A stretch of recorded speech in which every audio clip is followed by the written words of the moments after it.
So there's 4 components to graphing a rational. That's on the purple sheet. The first and the last, the R and the Y. Let's talk about the R and the Y on the purple paper. So everybody look at the purple paper. Let's talk about the R. The R on the purple paper is your x-intercepts. When you're finding your x-intercepts, you're going to take the numerator, set it equal to 0, and write your answer as an ordered pair. Now, there are special cases, and for a special case, that's when it's not a fraction. So it's not a single fraction. That's a special case. So instead of having, so for this first one, if it was just x plus 4 over x minus 5, that's not a special case.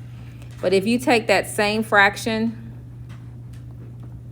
and then I add something to the back, that makes it a special case. So these are 2 different equations, 2 different rational functions. The first one is just a regular rational, and the second one is a special case. Okay? If it's just a regular fraction, you're going to take the numerator, set it equal to 0, and write it as an ordered pair. But if it's a special case, we set it equal to 0 and solve it for x. So that's the first intercepts, x-intercepts. Now look at the purple paper and go to the bottom, the y. So for your y-intercept, you're going to plug in a 0 for x. To find your y-intercept, you plug in a 0 for x and then write it as an ordered pair. All right, so now let's go ahead and do that. Let's look at our note packet and let's look at example 1. So for this first one, this is a single fraction. So you're only going to focus on the numerator right here. So go ahead and factor that down and set it equal to 0. Nathan, you already know what I'm going to say. Can you please put that away and take off your headset? Thank you. All right, go ahead and factor down your numerator, only the numerator, because if I'm looking for x-intercepts, that would be your numerator. So factor that down, set them equal to 0, and write it as an ordered pair.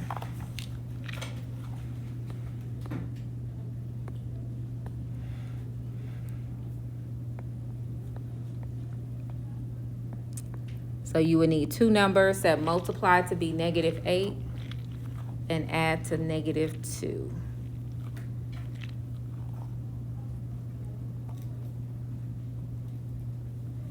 Two numbers that multiply to be -8 and add to -2. Anybody know what those numbers would be?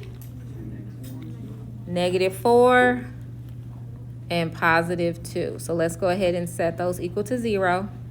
So for my x-intercept, I would take the x minus 4, set that equal to 0, and the x plus 2, set that equal to 0. So you have one at +4, and you will have another one at -2. So these would be my 2 x-intercepts. Now let's find our y-intercept.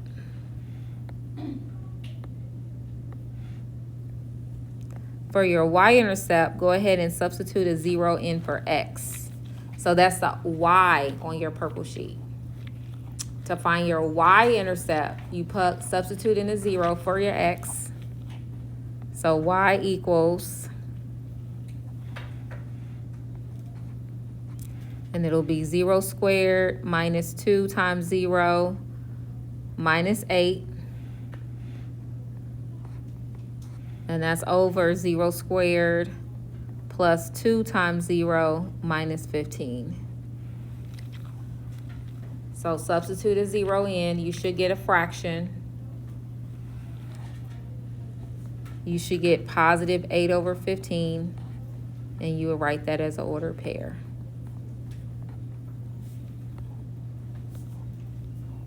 So that's going to be our first steps when we're graphing our rationals on our test Friday is finding our intercepts. We're going to find our x-intercepts and find our y-intercepts.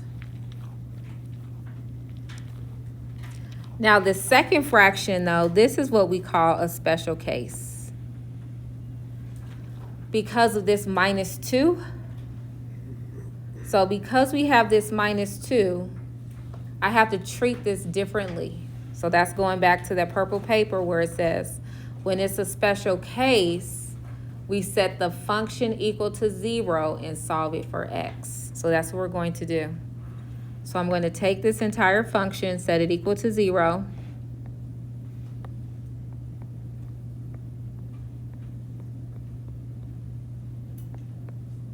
Let's go ahead and solve that for x.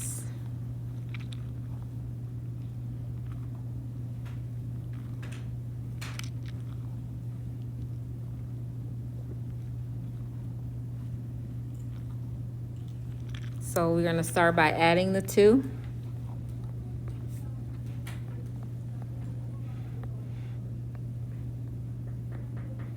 So 2 equals 4 over x plus 3. I'm going to go ahead and make that a proportion, cross multiply that, and solve it for x. So you're going to multiply 2 times x minus 3 and set that equal to 1 times 4. 2 times x plus 3, sorry, and multiply that times 4 times 1. All right, go ahead and solve that. Distribute the 2. Solve that for x and write it as an ordered pair. So this is my x-intercept. That's what we're doing first.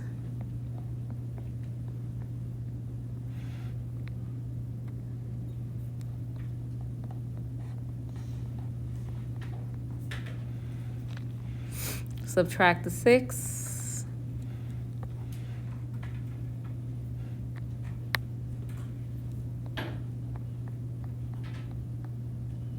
Divide by 2. So you should get that x equals negative 1. So you're going to write that as an ordered pair.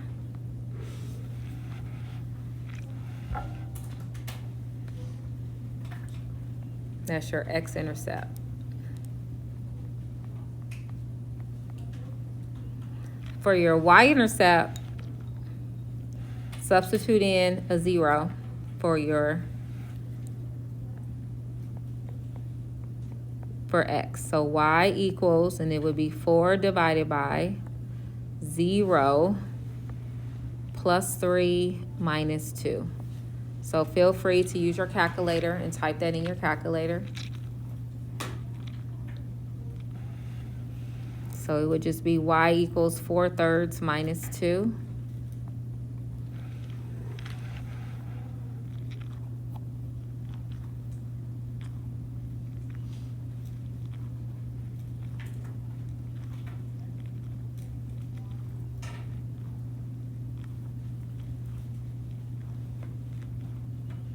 Which, if you type that in your calculator, who got negative 2/3? Go ahead, type that in if you're not sure.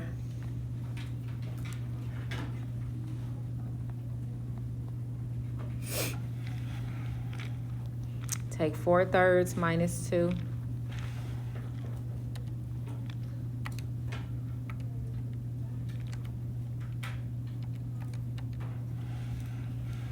And that would be your y-intercept. So we figured out our x-intercept and our y-intercept. And that's going to be your first steps when you graph. So we're actually going to skip over example 2. We're not going to talk about domain because we're not doing that on this test. Or we may do that, but we've already covered that. So we'll see. All right, let's look at example 3 and 4. Let's talk about asymptotes. So a vertical asymptote, we're going to talk about vertical asymptotes first. Vertical asymptotes is from your denominator, and you write that as an equation. So that's just definitions from your purple sheet, that A on the purple paper represents vertical asymptote. And a vertical asymptote is simply a line that the graph cannot go through. So let's look at example 3 in our notes and let's go ahead and find it. So again, you're going to look at your denominator. So looking at this 2x plus 1, set that equal to 0.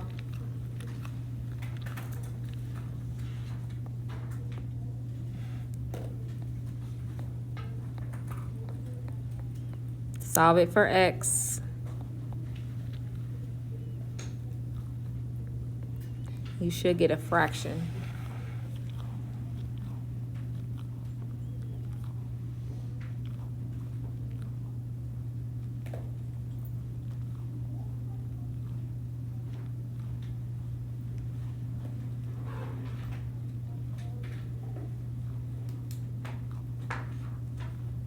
For the second one, it's a quadratic, so we need to factor this down. Go ahead and factor that down. Now there is a typo. Let's go ahead and fix that typo. That should not be a plus 15. Can you all change that to a minus 15? Because plus 15 doesn't factor. All right, now go ahead and factor that down.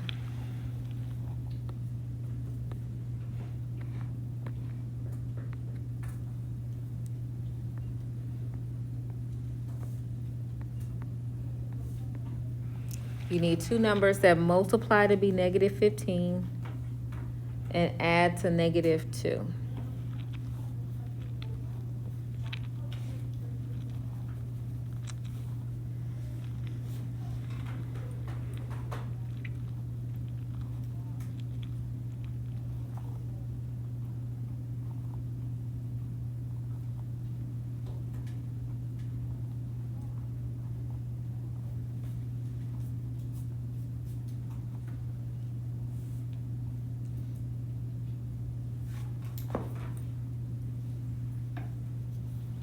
So what will be your numbers that multiply to negative 15 and add to negative 2? Negative 5 and positive 3. So if you set these both equal to 0,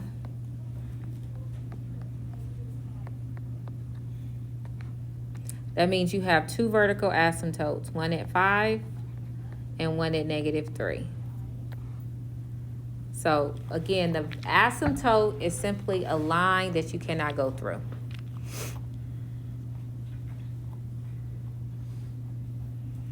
All right, and then for example 4, remember we talked about removable discontinuities? So now we're going to graph a removable discontinuity. So you get a removable discontinuity, thank you, if a factor cancels out. So you gotta have a factor that cancels out.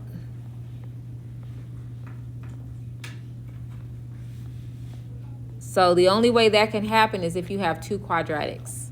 So we kind of talked about this the day before we left for break. We had that little worksheet where we found them. But take a minute and I want you to factor. Go ahead and factor them both down. Factor top and bottom.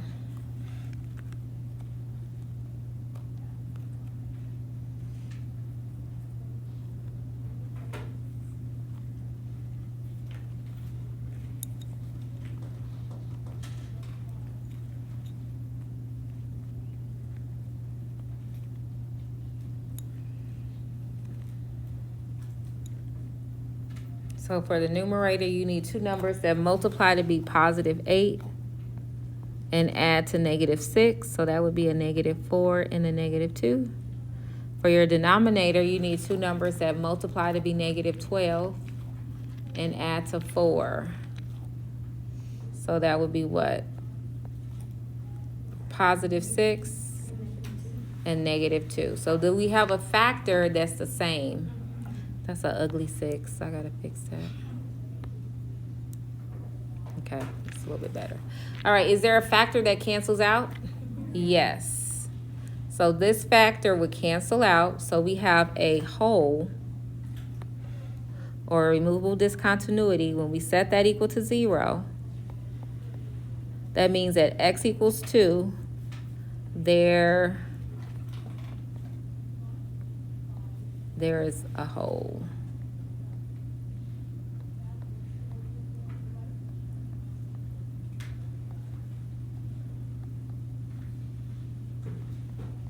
Okay.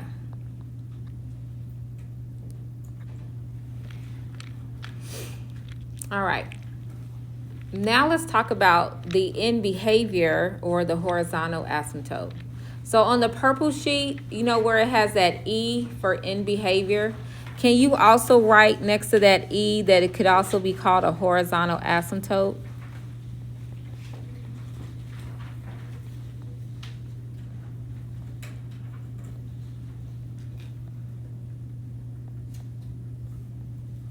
That's what that is. And that's just based off, and this is saying what is the graph going to look like on the end?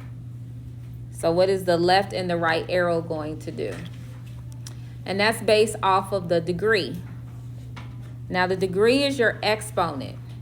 If your highest exponent is the same, then we're just going to divide the leading coefficients.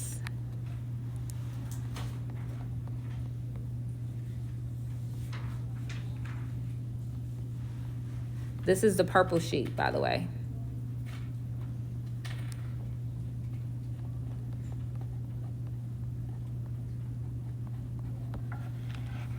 So that means if you have something like y equals x squared over x squared, that would be a balanced, because we have the same degree, top and bottom.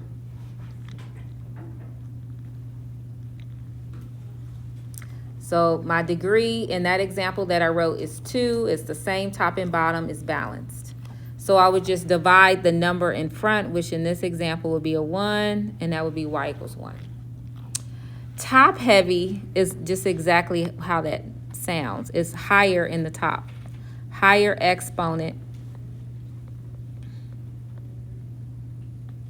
in numerator.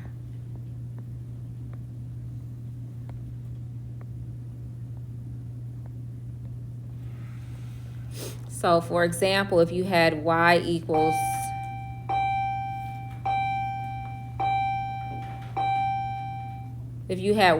x squared over x, well, in that case, that would be a slant, and we would have to do division. We'll talk about that tomorrow. But our equation would be written in the form of y equals mx plus b. That's if it was higher in the top. And then lastly, well, what if it's higher in the bottom?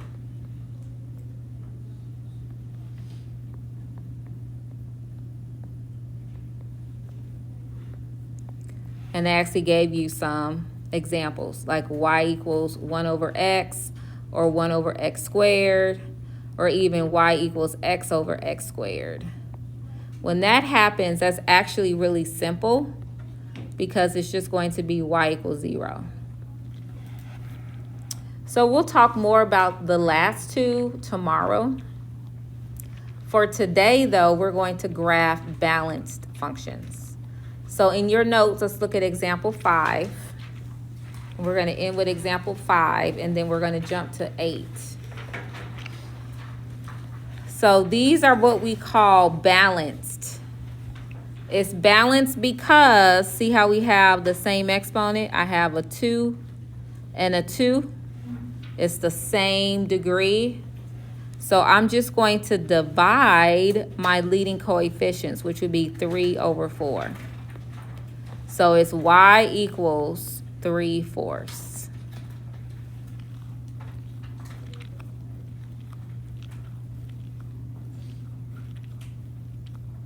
For the second example, that one is just a little bit different because you actually is a special case again. So we're going to, first of all, we look at our exponents, which are the same. They both have an exponent of 1. So it's balanced. And I'm going to divide 3 by 1, but then I also have to subtract the 4. So it would be y equals 3 over 1 minus 4. which is the same as y equals 3 minus 4, or y equals -1. All right, so we're going to end there, and now let's just jump to our graphs. Let's look at example 8, and we'll come back and talk about 6 and 7 tomorrow. So let's just start graphing. So this first example is just like number 1 in your homework 17. So first of all, is there anything that can I factor this down? X minus 4, x plus 2, nothing factors. So because nothing can factor, that means we don't have a whole. So a factor does not cancel. So we can't cancel a factor. So because we have our test on Friday, I'm just kind of giving you a little bit more explanation, because we have a really short turnaround to get this material. Now, looking at the purple paper, the R stands for roots. So again, that's going to come from the numerator. So let's take that x minus 4, set that equal to 0, and you should get that there is an intercept at 4, 0. Go ahead and plot that point on the x-axis. Put a point at 4. That's, oops. Plot a point at positive 4.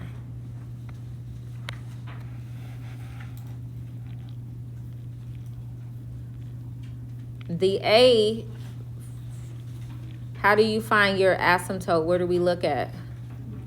Denominator. So let's look at our denominator. So that would be x plus 2. Now when we write that as an equation. So that would be x equals -2. So let's draw in a dashed line at x equals -2. This is an asymptote, which simply means that the graph cannot go through that line. So I drew in a vertical line at x equals -2. It doesn't have to be a dashed line. You can make it solid. I only make it dashed because this is not actually a part of the graph. I just put it there so that I remember not to cross it. But some textbooks don't graph the asymptote. All right, let's look at our degree. Is this graph balanced, top heavy, or bottom heavy? Balanced. It has the same exponent. So we're going to divide the numbers in front of x, which in this case is a 1 for both. So my end behavior would be y equals 1 divided by 1, or just y equals 1. So I want you to draw in a dashed horizontal line at y equals 1. So there's 2 asymptotes. All of our graphs will have 2 asymptotes. It's going to have a vertical one and a horizontal one.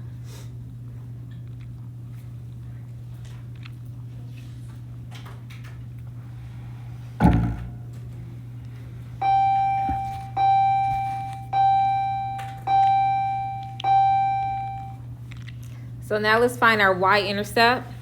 So to find our y-intercept, we substitute in a 0 for x.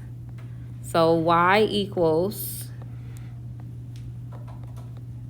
and it's going to be 0 minus 4 divided by 0 plus 2. Go ahead and figure out what number that would be. What is 0 minus 4 divided by 0 plus 2? And plot that point on the y-axis.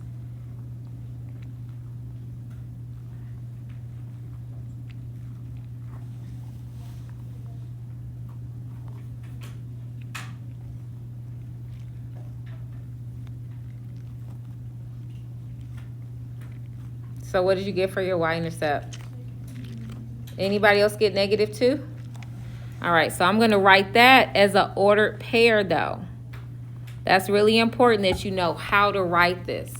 My equations are written as, my intercepts are written as ordered pairs. So these two, these are written as ordered pairs. But my asymptote, see, these are written as equations. All right, so now let me go ahead and plot that point at 0, -2. When I connect it together like so, I cannot go past x equals -2. So it's going to get really close to the wall, but not go past it. And then going to the right of 4, it's going to slowly increase, but never go above the horizontal asymptote. But that's only half of the graph. Okay, so we see what is happening on this side of my asymptote. I need to figure out what is the graph doing on the left side of my vertical asymptote. So let's make a T-chart. I want you to pick 2 points. I think I'm going to use -3, and I'm going to pick -7. Go ahead and substitute those 2 numbers into your function to get your y value. Any number. So what I like to do though, Carson, is I like to pick a number right next to my asymptote. I can't use -2, obviously, because that's my wall, but I always go just 1 to the left. So I'm going to pick -3, and then you could pick any of the other numbers. You could pick -3 and -6, but I do recommend you use -3. So let's go ahead and substitute that in. So it would be -3 -4 over -3 plus 2. See what you get.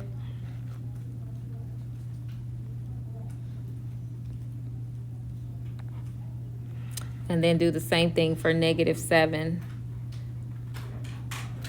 So one of them is going to probably be a decimal though.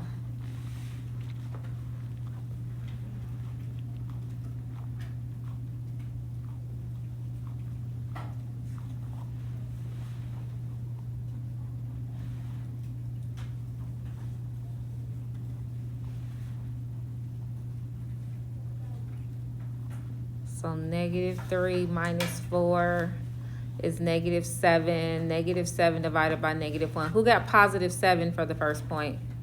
All right. So let's go ahead and put a point at -3, 7.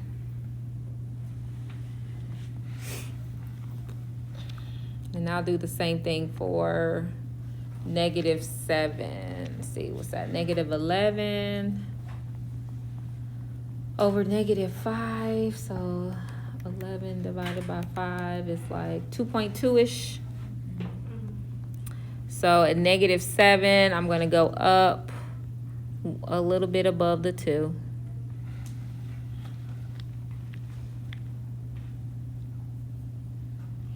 And again, you're just going to, I mean, you could put more points in between it, but that's good enough.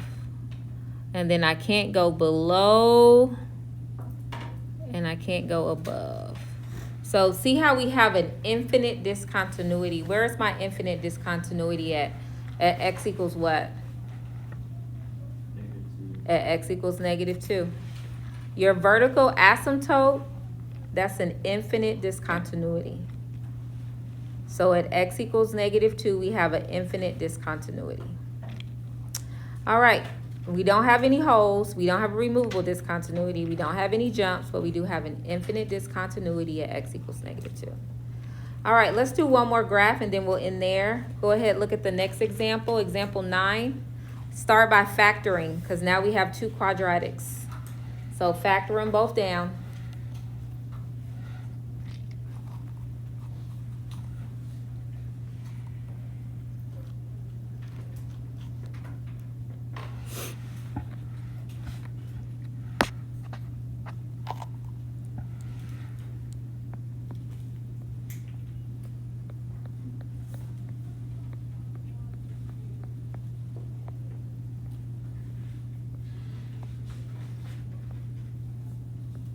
Two numbers that multiply to be -8 and add to -2.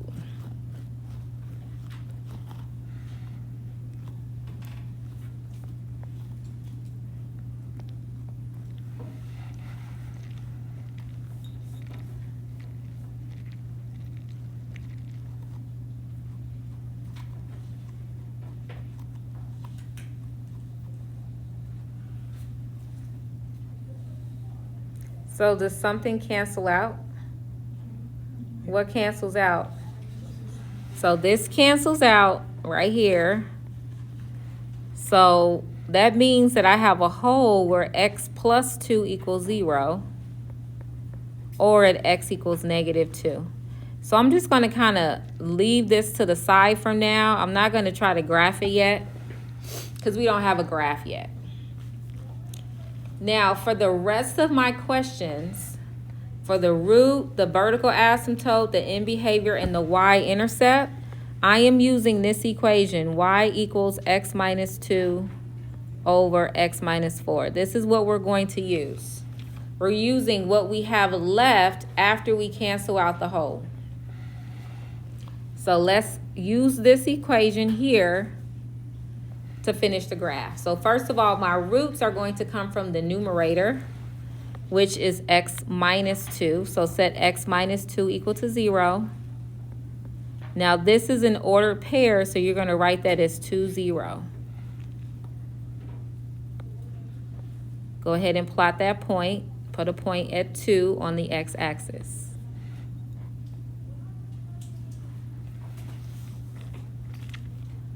Is this graph balanced, top-heavy, or bottom-heavy? Balanced. So we're going to divide. And what two numbers are we dividing? Yep. So both of these have a 1. So it would be y equals 1 divided by 1, or y equals 1. Now that's an equation. We don't write that as an ordered pair. Let's go ahead and graph that. Oh, I am sorry, y'all. Go back. I wrote that in the wrong space. I should have wrote that down here. Hopefully you're writing in in pencil. So this should be 1 over 1, or y equals 1. The vertical asymptote is your denominator. So we skipped over that. So draw in a dashed horizontal line at y equals 1.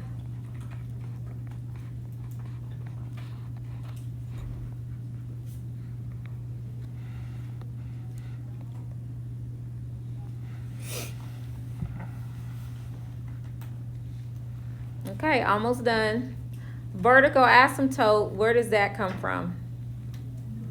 Denominator. So take the x minus 4. Set that equal to 0. You get x equals 4.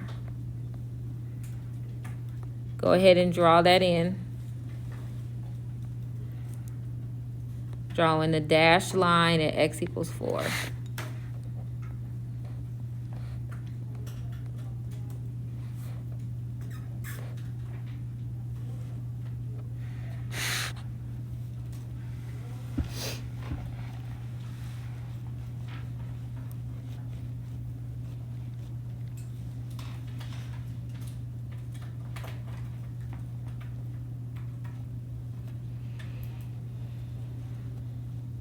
All right, now let's do our y-intercept.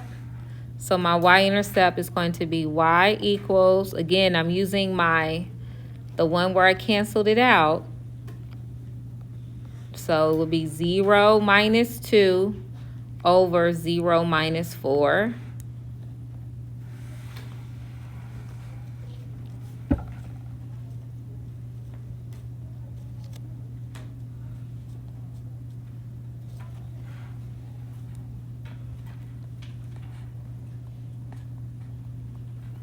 And you're going to write that as 0, 1/2.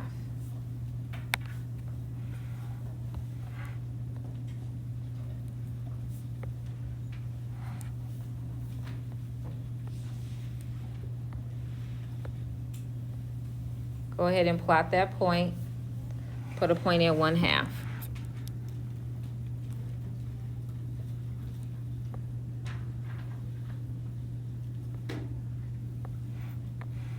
So that would be right here.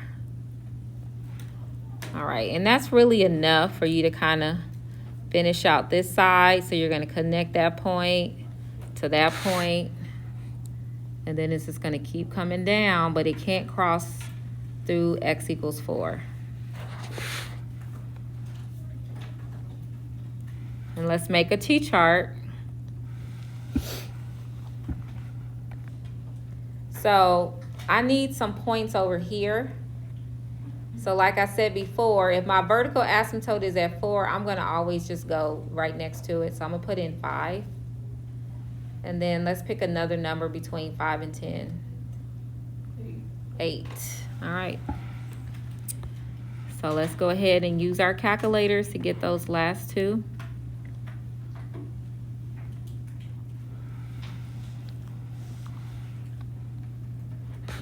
So that would be 5 minus 2 over 5 minus 4, and then 8 minus 2 over 8 minus 4. So 5 minus 2 is 3. So I think you should get 5, 3 for the first point. For the second point, we have 6 over 4, which I think is going to be about 1.5, but make sure, because I didn't verify with a calculator, but just make sure that's what you get.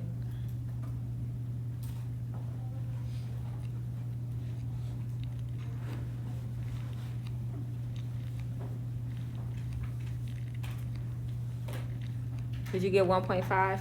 Okay. All right, so 5, 3,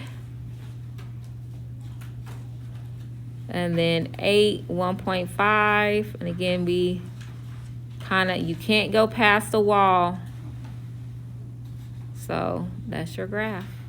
Now, one more thing though that we have to remember is step number 1, we had a hole, right? And where was our hole at? X equals. So what I want you to do at -2, I just want you to draw in a hole. I'm going to put an open circle right here to show that there is a hole right there at -2. So this graph has an infinite discontinuity at x equals 4 and a removable discontinuity at -2. So now you can actually do the first 2 questions on your homework. I recommend you do that. Use this time now to finish out the first 2 questions in your homework.